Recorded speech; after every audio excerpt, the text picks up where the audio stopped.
Hey guys, it's your boy Yash and today I'll be talking about FURINA build. Now FURINA is one of the best characters in the entire game and you can get her from the wish banner and you should have her because she will add some value to your team and she will be good for your account progress. So therefore today I'll be talking about how to play her, what are her best artifact stats and also about her weapon, talents and everything you need to know about her. So without wastage of any time, let's begin the video. Now firstly talking about her weapon. So the best in slot weapon for her is of course her signature weapon Splendor of Tranquil Waters. If you have her, that's good, and if you don't have her, then there are many great options for FURINA like the Dockhands assistant. It could be available and it is craftable, and if you don't have Dockhands assistant, then that pipeline weapon, you know what I'm talking about, you can see it on the screen. So that weapon is also very good. If you have Festering Desire, if you did the event, then you can equip her Festering Desire or even Favonius Sword at worst case scenario. So there are plenty of weapons for her to equip and she could perform pretty well in all these weapons. So now let's talk about her artifact stats.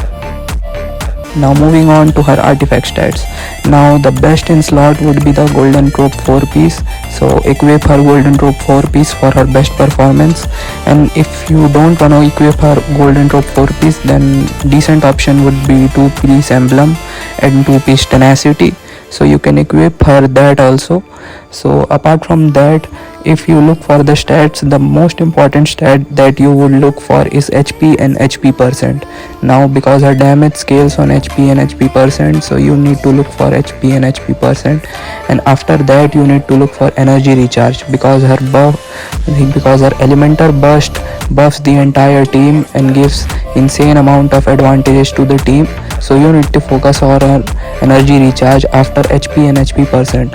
So therefore the priority will be HP percent and then energy recharge. After that you can look for crit. So that would be it. So for the flower and feather you need to look for HP percent and energy recharge, and for sands and goblet also you need to look for that. The main stat would be like energy recharge or HP percent, either of them.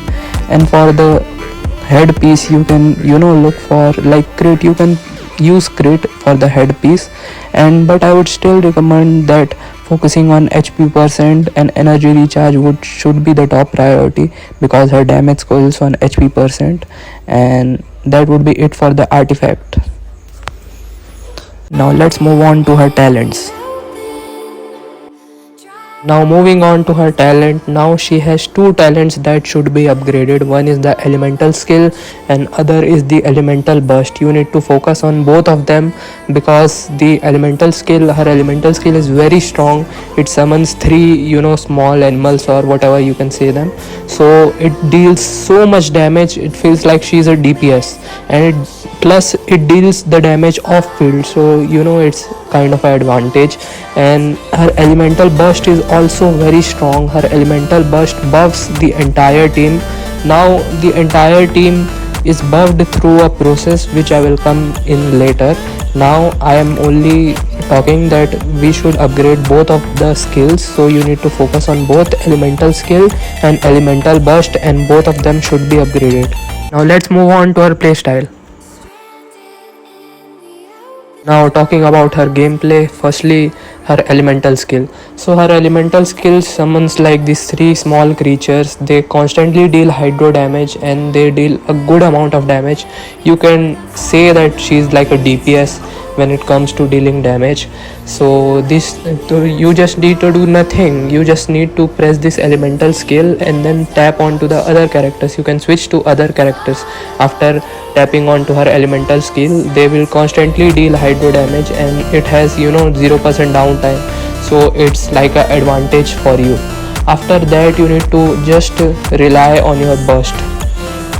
So basically her elemental skill drains HP while it deals damage, and it drains HP of the entire team while it deals damage to the opponent. So basically it could be utilized by her burst in a very effective way. So basically her burst, when you press on her burst, the burst will give buff to your entire team, which is insane. Like the buffs it gives is like insane. So the buff is based on how much HP you lose or how much HP you gain or your entire team is gained. So basically, to lose or gain HP, the best possible option would be, in my opinion, would be Jean. So Jean is a 5-star character and you can have her on her team, and it's very simple. You just need to press Furina's elemental burst. After that you need to press Jean's elemental burst. I would share the build of Jean later in my channel.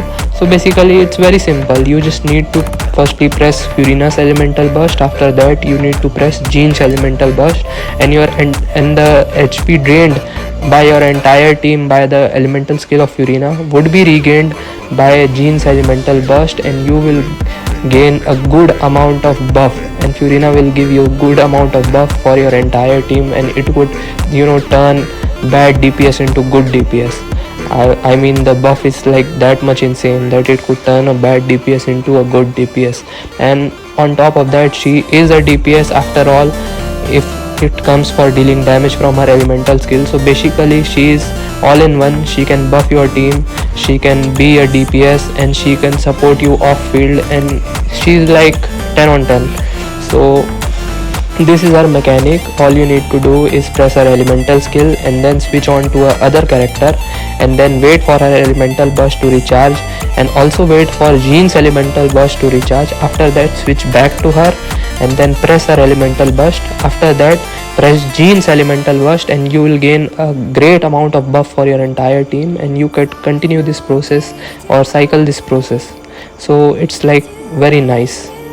So this is our gameplay, guys. I hope you understand the gameplay. It's very simple actually, and it is very effective in Abyss, and everywhere you can play her, and she's very effective.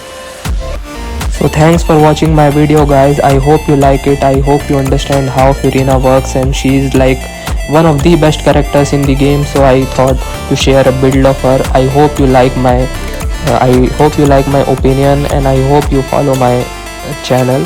So see you on next video. Peace out.